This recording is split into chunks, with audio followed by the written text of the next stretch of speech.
We're going to make this as exciting for you as possible. So before I introduce my panelists, I just wanted to share an experiment that we're going to try doing today. I want you to keep a tab on how many times you pick up your phone in the next 40 minutes. Just make a little mark every time you pick up your phone, and let's kind of do this experiment and see. We're going to find out our relationship with technology a little bit and, what it means to be humane technologists. So I would love for all of us to participate. We're actually going to open the chat box for this session, which means I'm going to also ask you to comment and ask questions to you as much as you ask us questions. So we really make this engaging and really have an exciting 40 minutes together. With that, I'm going to introduce three fabulous educators, and I'm going to invite them to switch on their cameras all together. Mrs. Avnita Beer, Dr. Amrita Vohra, and Mrs. Seema Sapru. I'm going to introduce each one of them and just briefly read what I have got. I'm very bad at moderating, but somehow they've given me this task of moderating. So you have to bear all the imperfections. We live in an imperfect world, and all my imperfections with moderating, you're going to have to bear with. But we'll hopefully have a laugh or two along the way. So first and foremost, Mrs. Avnita Beer is the principal of Podar School in Mumbai and has worked in the field of education for over 3.5 decades. She has served as a member of the governing body of CBSE, the leading education board of our country here in India. Mrs. Avnita Beer is the recipient of the prestigious National Award for Teachers in 2009, which was conferred to her by the Honorable President of India. She's also invited to Google to speak at Google's Global Education Symposium in Mountain View, California. She has been appointed as a member of their advisory board of Google's Global Edu Initiative. And she's a technology enthusiast and an ideal panelist for this session. She's passionate about integrating technology in education. And, I'm always a little scared of Avnita ma'am because, she was also my principal. I at some point taught at her school. So I always go and sit in front of her like I do, from my school days. Every time I see principals, I get nervous. And I've been put in front of three. And I've been asked to question them. So that makes me extremely nervous. But I'm going to try to keep my composure here. Next, I'd want to introduce you to Dr. Amrita Vohra. She, with over 25 years of transformative work in education, Dr. Vohra is a passionate learner and educator, currently serving in a dual role as Director Education for GEMS Education India and Executive Principal for GEMS International School in Gurgaon, a PhD in English Literature and a Certified Program Leader for Cambridge Professional Development Qualifications for Teachers and School Leaders. She has been a faculty for undergraduate and postgraduate programs in Women's Studies, Literature, Women and Child Psychology, and Business Communication. And last but not the least, the funniest and the most humorous principal you can get in our land called India, and someone I've spent a lot of time with, including 2 weeks of travel in the US. Mrs. Seema Sapru holds a master's degree in chemistry and in education and a postgraduate diploma in school leadership management. She's done multiple courses, including those in multiple intelligence theory from Harvard and a global career counseling program from the University of California, Los Angeles. She has been teaching for close to 3 decades. She joined the Heritage School in Kolkata in 2007 and is on the advisory board of various educational organizations. She's also a master trainer for chemistry appointed by the CISC, New Delhi. She has been awarded Principal of the Year, India by India Today and Educom. So with those introductions, I wanted to, invite all of us to chat, to comment. Let this not be a monologue. Let this be a dialogue. And remember, I hope you got your pen and paper and you're marking out how many times you're lifting your phone. because we really want to do an experiment here and see how many times we touch that device, which is supposed to be a slave of ours. But the question I really want to ask you is, are we a slave of that phone, or is that phone is the phone using us, or are we using the phone? Because really, you might just as we speak be getting a very important notification from Facebook that a friend of yours has gone for a holiday during COVID times, or you might get a notification from Twitter. So really, who's calling the shots in our life is a question that we want to answer. And I also want to share a context why this is so important. Humane Technologists, Plaksha is pioneering a lot of pieces in tech education, and having known Vineet and some of the founders at Plaksha, they're really thinking through this deeply. And this session that we are going through today is not an accident.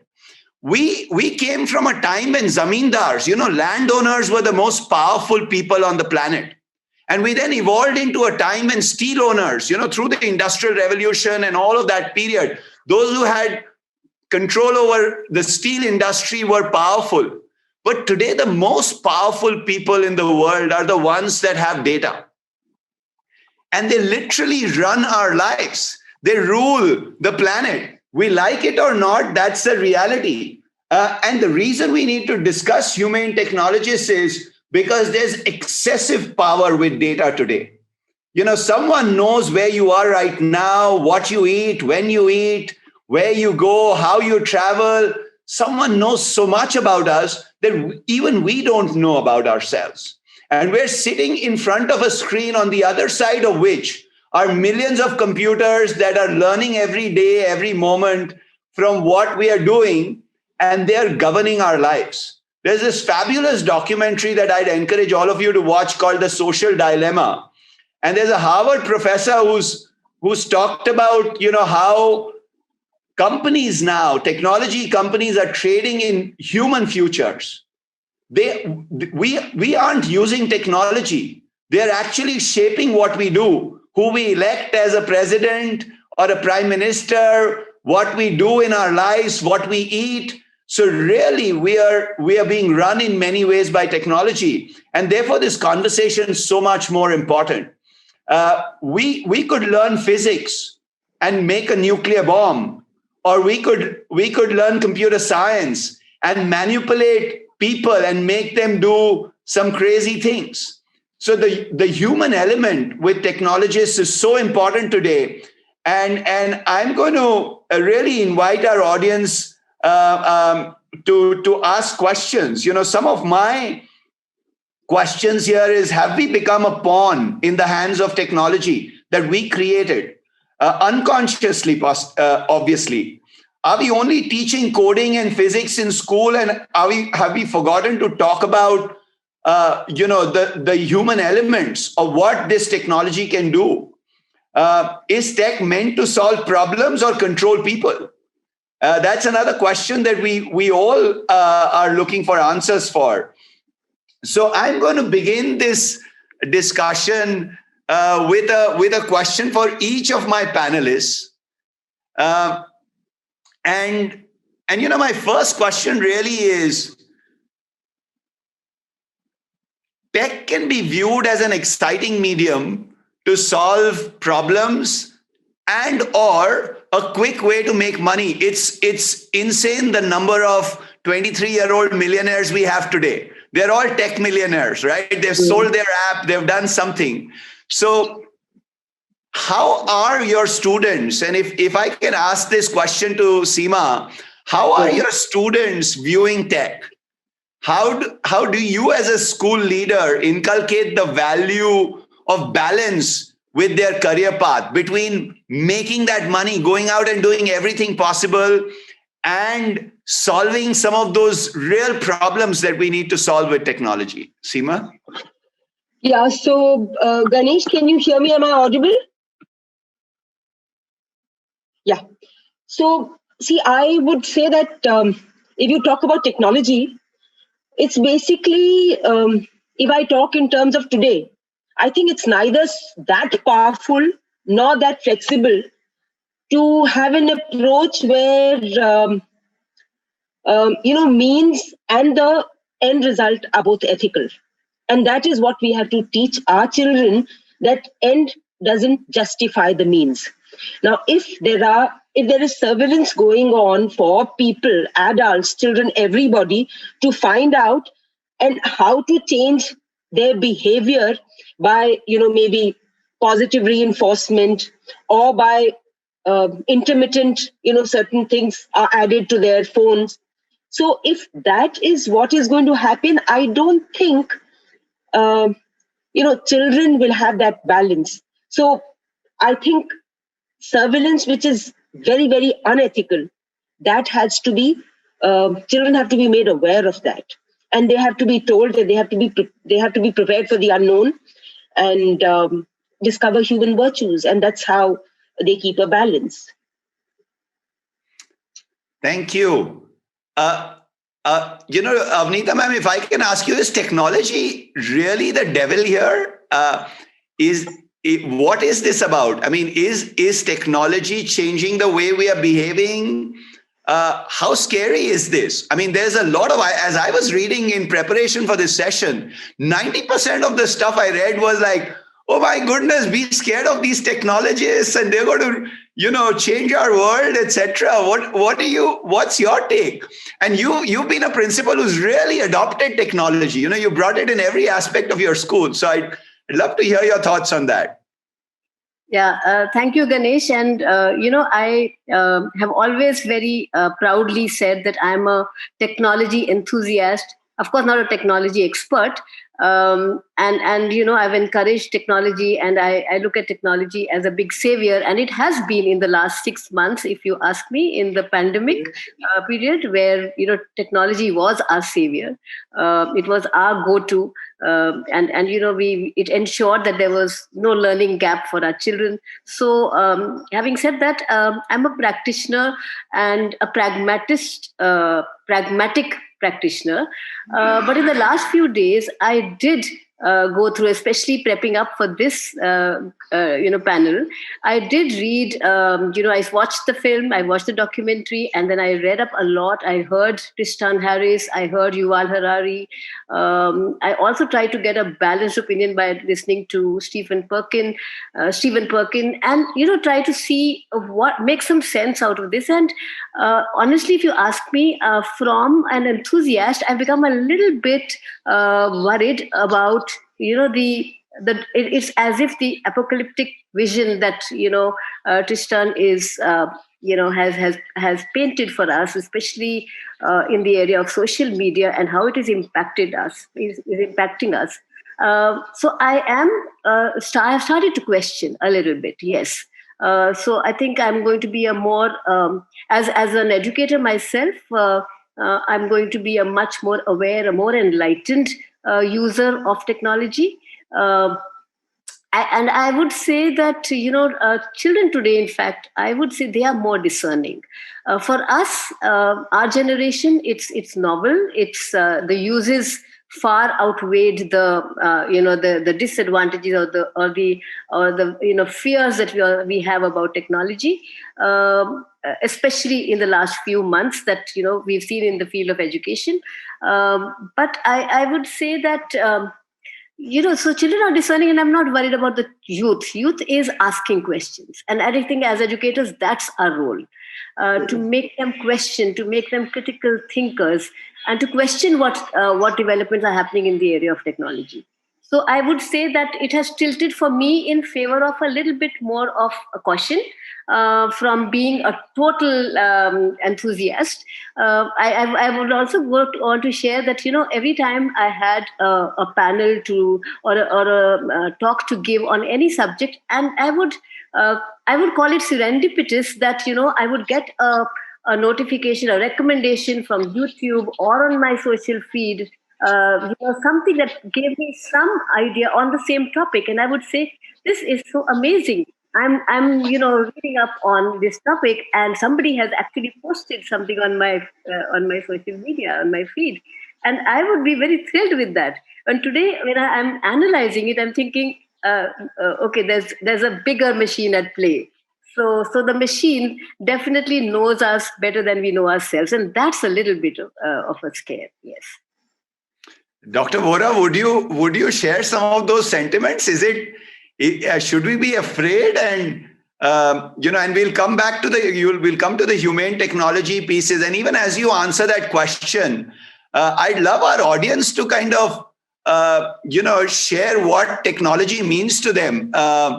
Maybe one word. If you can just post one word in the chat box, what does technology mean to you? Just one word, not a phrase or a sentence, etc. And please keep adding a one to your count when you pick up the phone every time. I want to see how many times you pick up the phone in the 40 minutes. But Dr. Vohra, over to you. You're mute. Yes. Yeah. So somebody in the chat box just wrote, you asked for one word and somebody wrote enabler.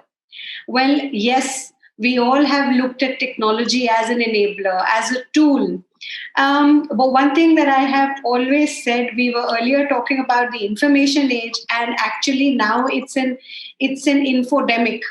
It's a demon out there also at the same time, which needs to be tamed. It'll be an enabler if we use it as a tool, if we tame it. So we need to tame it, and it will not be an enabler. The personalization will bring in polarization and everything else that, yes, all these, different channels and medias that we have been looking at are talking about. Anybody, anything that can be converted into an algorithm will not be a job for human beings. It already isn't, and that's only going to grow. We can't keep ourselves away from technology. We can't shy away from it. We have to use it. We have to tame it. And this generation, as my colleague said, that children are more discerning. Children are already questioning things and realizing things. What is scary is that, yes, there is a everybody has a different news. Your news and my news is no longer the same. What you see and I see are two different things.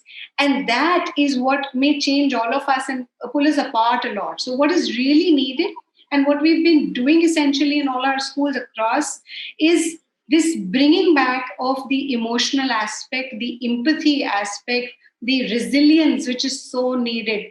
The children today are in a world of instant gratification. We need resilience more than anything else. We need to really work on teaching them that. Children have been naturally resilient, but this whole tech environment around is taking it away to a great extent. So that we need to work on consciously in the school systems, at home. And the same technology can become an enabler in multiple ways, like it has during the pandemic for all of us. Imagine the world without it. How would it have panned? But actually, here we are. So, and here we are, children are doing virtual conferences, not just with people in the same city. The virtual conference of the globe has really opened up to them.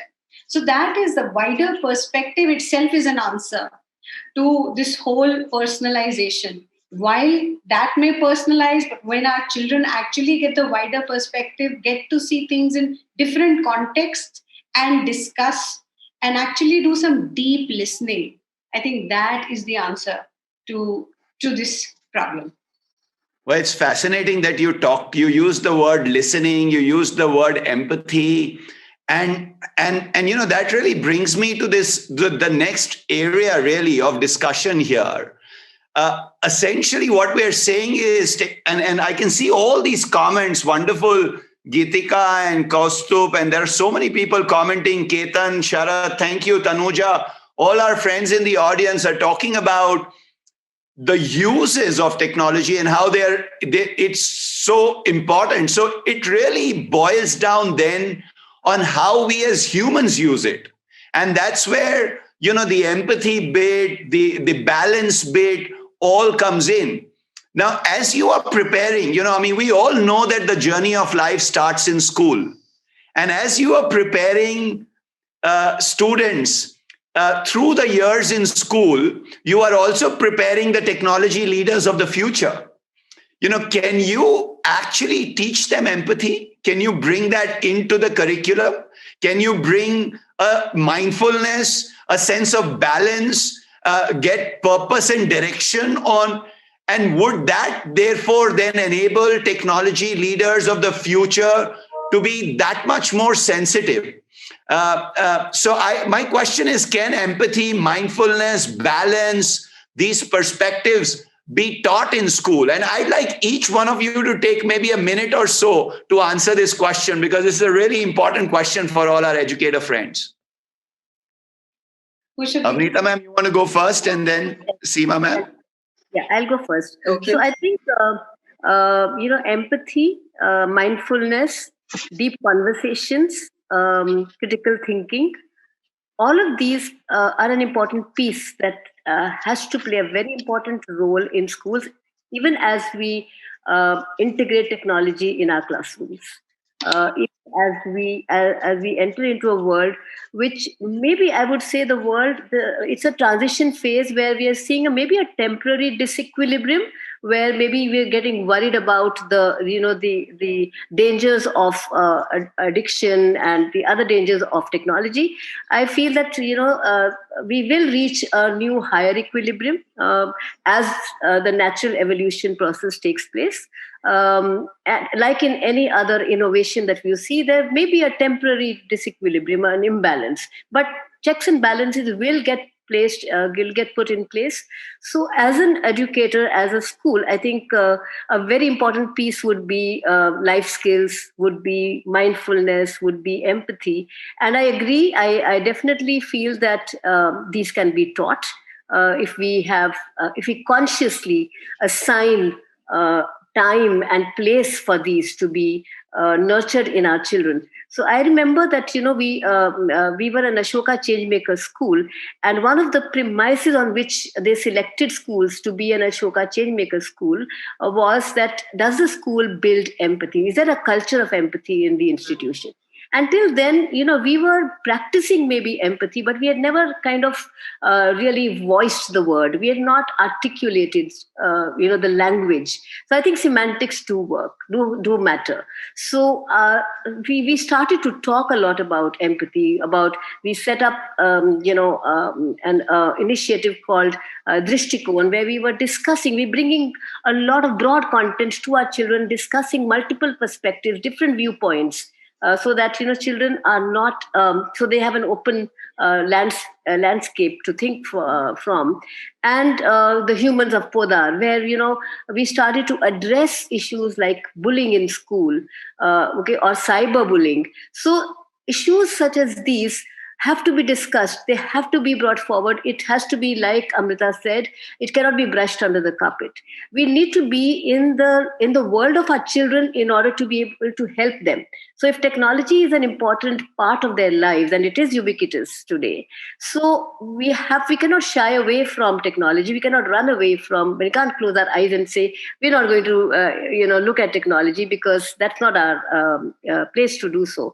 We have to enter into our children's world and handhold them and guide them through this.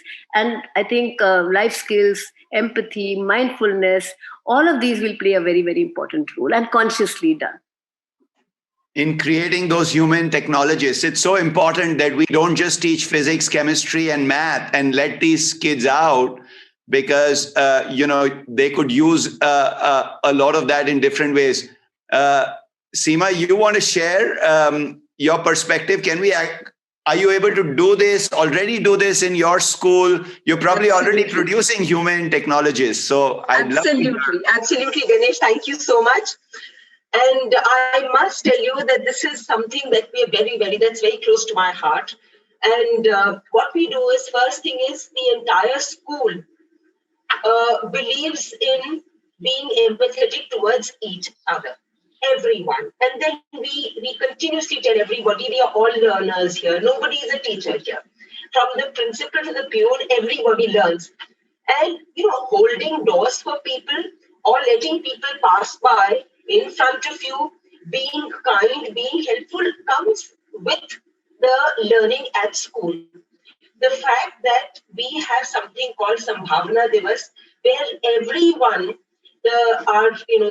I shouldn't be calling them fourth class staff or whatever, the helpers, all our helpers, they sit, and all of us children and teachers, we cook for them, and we help them. We serve them food twice a year. That we do. Plus, what we do is we have our, sports day. In the sports day, we have these, our helpers being with us, and they also have their own race with us. Thirdly, we have our inclusive school. So the fact that you walk into a school and you find there are so many children who are, wheelchair bound, and nobody even looks at them as if there's something different because they're a part of the school. So if somebody is helping him, hold the hand and pulling him up in the lift, there's another one who's taking him to the dining hall, there's another one who has the duty. So these children share with each other, and it's like it, and they observe everything. I don't know what is happening at home, but we also train our parents. So it's not just the children, because ours is not a boarding school, it's a day boarding school. But what happens at home, children have to learn that whatever is happening in school, that has to be replicated at home as well. So we keep talking to parents as well. And I think children observe and learn. So that's something we really, really take pride in. I'll be very happy with our children. Thank you for sharing that perspective. I want to slightly tweak this question for Dr. Vohra. What would, we've got educators in this audience. We've got school principals in this audience. We are sitting on a Friday evening. We've had a long day. We're kind of doing this last bit here. What can we really change? Because on what can we change in our schools? What should we be doing to make sure that on Monday morning, and I'd love for each one of us to have one idea that you can share. What can we do on Monday morning? What can we take back from this session that will actually bring, humanity to technology? These words seem to be so far away from each other, that can bring humanity or purpose with technology. So, Dr. Vohra, your thoughts on one thing we can all do on Monday? Yes, so we can do a lot of things, but just to add to that, something that we already do, and I'm sure everybody can, educators here can replicate any ideas they like. So to build in empathy, which is what we were essentially discussing, and how to bring in that human element to everything essentially we do. Whatever be the subject, whether we are teaching physics, chemistry, mathematics, English, whatever, in every lesson plan, we integrate something called global citizenship, and we integrate peace ideas, and we integrate something that we call, not we call, but sustainable development goals. Which goal does this connect with? And children understand each idea, each concept that they're learning. While learning, they explore it from the perspective of a local context, or my community context, or my own personal life context. They also understand it then from the perspective of my country and a larger context, and then at least some different country global context. So each idea takes on a different dimension, and they have to do this in, of course, collaborative breakout groups and so on and so forth. It really, really, when you understand things in different contexts and you identify with the ideas of others and the scenario, then you're genuinely, what you're doing is empathy, essentially. And you're every day doing it with everything. So that becomes a habit. And it cannot be learnt any other way. It cannot be ingrained or built any other way. It is part of you. Same with emotional intelligence in a lot of things, and mindfulness then is also important. We're talking about learning how to learn, or we're talking about metacognition, or thinking how I think, thinking about thinking, and knowing what and how am I thinking. How exactly is my mind working, and how is it really capturing this idea and that idea, and what's working for me, what's not. The minute we make children think like that, or inwardly reflect a lot, it does develop mindfulness more and more. Gone are the days when you could say that, we have to teach children problem solving. Problem solving, yes, of course, but we also need to teach children now to identify the problem. What is the problem? To understand and then to define the problem. So the very idea of thinking design starts with empathy and defining the problem. So that is something that needs to be part of everything we do. When children grow up with all this, they certainly will be more humane in terms of what kind of technologies they design. They need to have everything learned through a research base, genuine research, because you can't rely on. They need to know that, okay, if I'm getting something on internet XYZ channel, it's not something that's necessarily true. So I need to find and I want to dig out another perspective. One of the things that Avnita said in this conversation, that she read the discussion shared, and just to ensure that she was not one-sided, she also went ahead and checked out another point of view. That's very key. Now, that if we are able to create in our children as a habit, I think that's when we make those humane technologists for tomorrow. Great. Well, thank you. And there are lots of questions coming through. I'm going to have each question be taken up just by one of the panelists, and you can self-govern and volunteer to take some of these questions. How suitable is the form of online learning to the skills and interests of an individual learner? How is this new world working out for individual learners? What are you seeing? How suitable is this approach? It's different for different children. It cannot be one thing is perfect for everyone. Everybody's circumstances are different, and how they are being able to, what kind of access to technology they have is also varied, and therefore it's different. And what kind of pedagogy the teachers are implementing, even that is varied. So we can't say one fixed answer to this, but yes, it has phenomenal advantages. The kind of exposure that children are getting, if it is managed well, it is amazing, and children are really enjoying it. Human beings evolve, and so must education, and children are already way more evolved than the educators here. As we all are learners, therefore we are all learners, and we have to continue to be that. And I think that's where the idea is that we need to keep making it more and more suitable for each one. Reach out to each one's specific challenge and make it happen. Technology does come in handy in a lot of ways for that. I just like to add, Ganesh, that Yes. definitely personalization has become easier using technology. The one size does not fit all. That has been, it's kind of reinforced, and it's also been possible that we have different models and different solutions for different age groups, for different types of learners. So I think personalization and customization has happened with the use of technology. Definitely it has helped in the online mode. Particularly we've been able to reach out to individual students much more, because I think what has happened is it's meant the death of distance, the death of time, because suddenly our reach has increased many-fold times. So we're able to do much more with and more effectively and more efficiently with technology. So it's been an enabler in that sense. And that kind of I'm going to move a little bit away from where we are at this moment. And since we are talking about humane technologists, and how do you actually bridge the gap between humanities and technology? Where is that intersection in school?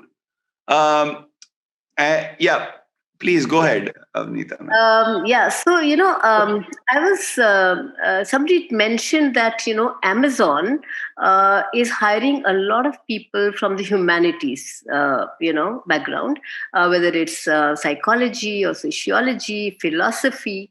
So because artificial intelligence will require a lot of humanities, I just feel that it will give a much broader spectrum of views and beliefs and values that will come into technology you're looking at it in a broad sense. When you're looking at an integrated approach to solutions, right? So it's not just science, it's not just physics, it's not just mathematics, it's philosophy, it is ethics, it's sociology, it's politics, it's psychology. All of these play a very, very important role in technology, in the development of technology. So I'm sure that the gap between humanities and technology is not there. It's not there. It's actually an integrated approach that will be used, because you need to understand the human mind from different aspects, from different perspectives. Seema, are you already doing something to bridge this gap between humanities and technology in school? And I know that we come through a system where we are boxed very early. I mean, for the most part, unless, we've been used to, we knew that we could do PCM or PCB for most of our generation, physics, chemistry, math, or physics, chemistry, biology. Yes. So the reality is we've been boxing our students. An engineer only becomes an engineer. He learns everything about engineering, and, he knows how to do everything around physics and, some of the engineering stuff. But he doesn't learn anything about, sociology or psychology, or, how to exist in with other human beings. And, so what are we doing at this moment, Seema, in schools to actually bridge this gap and come out of these boxes and kind of bring these pieces together? See, Ganesh, I'm very happy you asked me this question, because we had this very, very brilliant teacher called Sandeep Malik. Now, he is doing his PhD in Kathak dance, and he teaches geometry. So he's doing his PhD wherein he's talking about geometry used in Kathak dance. So this is what he's teaching our children. So that's one thing. Secondly, we have a brilliant mathematics. Your sound, Seema, your microphone doesn't seem. Yeah, it's kind of breaking in and out. So what has happened is, I am right now on the outskirts of Calcutta in a very in a remote area in a guest house. So we are losing you, but it was very. I hope. Yeah, I think we got a point. Can you hear me now? I'll repeat. A geometry teacher who is also has a PhD, you said, in Kathak. A Kathak dance teacher who's teaching geometry with Kathak, because he's doing his PhD in Kathak, and he's talking about the relationship between mathematics and the dance. So this is dance and mathematics. So he's talking about that. Plus, we have a brilliant mathematics teacher in our school who teaches mathematics with football, how parabola is made, and how much distance and the weight and whatever. So he's so passionate about football, and children love him.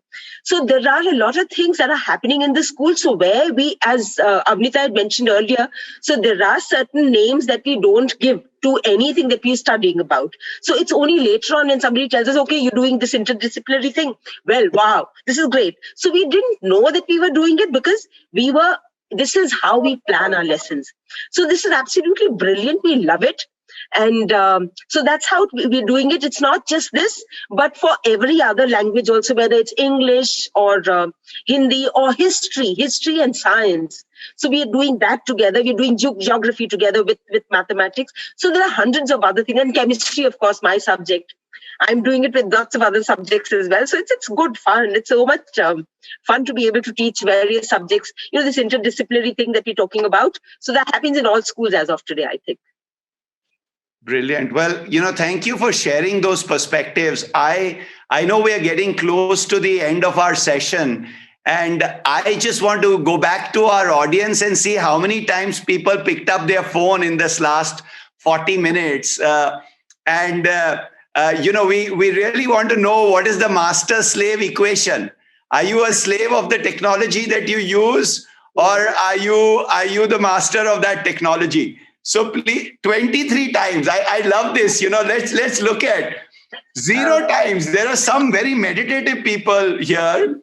And 4 times, 2 to 3 times, 5 times, Sharad says, 10 times, Lakshmi. I love this. 83 times I touched mobile phone. How do you calculate this? I mean, I'm now curious. I believe that there is, technology has solutions for all the problems it creates also. I believe there is, Avnita ma'am was sharing with me earlier today, that there's some technology that's coming up. She's in the US right now, where if you pick up the phone, it has a count on how many times you picked up your phone. I think we've got screen time already that you can track. But really, that really brings me to the conclusion of this session. And what we're seeing is that, and what we're hearing from all of you is that technology has no purpose of its own. It really is human choices. It's choices that we make. Like somebody made a choice of picking the phone up 23 times, maybe unconsciously, and someone made a choice of not picking it up for these 40 minutes.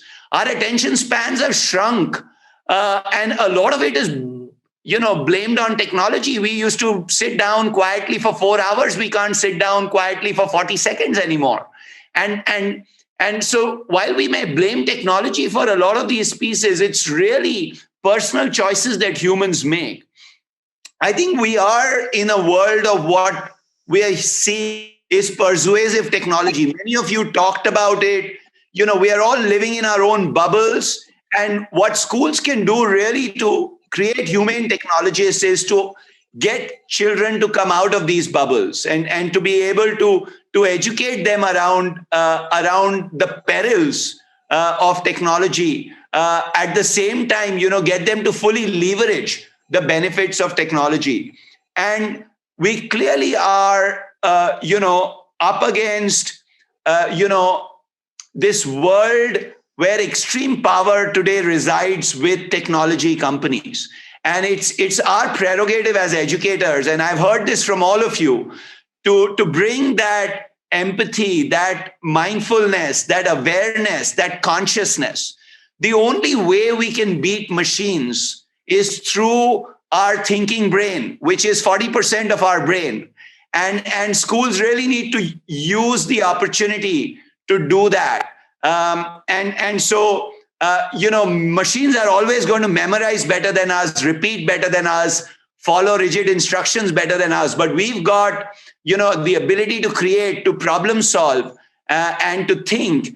And so really, our work as educators is to allow for the neocortex or the thinking brain, the frontal lobe to work, and for students to become conscious of how they are consuming technology, how they are consuming all that's around them.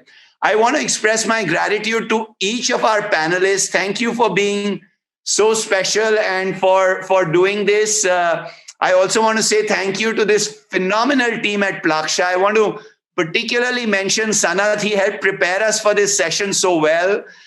This is such a wonderful group of humble, simple people. Natasha, Nina, all these wonderful people, Nani. And thank you, Vineet, for your leadership, and Kachi. So we are grateful for this opportunity. We hope that you've all taken something back. Please keep your phone away for the next session if you touched it any more than 5 times. In the interest of our next speaker, we surrender our phone and become a master of the technology that we have at our disposal. Thank you very much, everybody. Thank you. Thank you, Ganesh. Thank you, Sachi. Thank you, Ganesh. Thank you, everyone. It was wonderful being here today.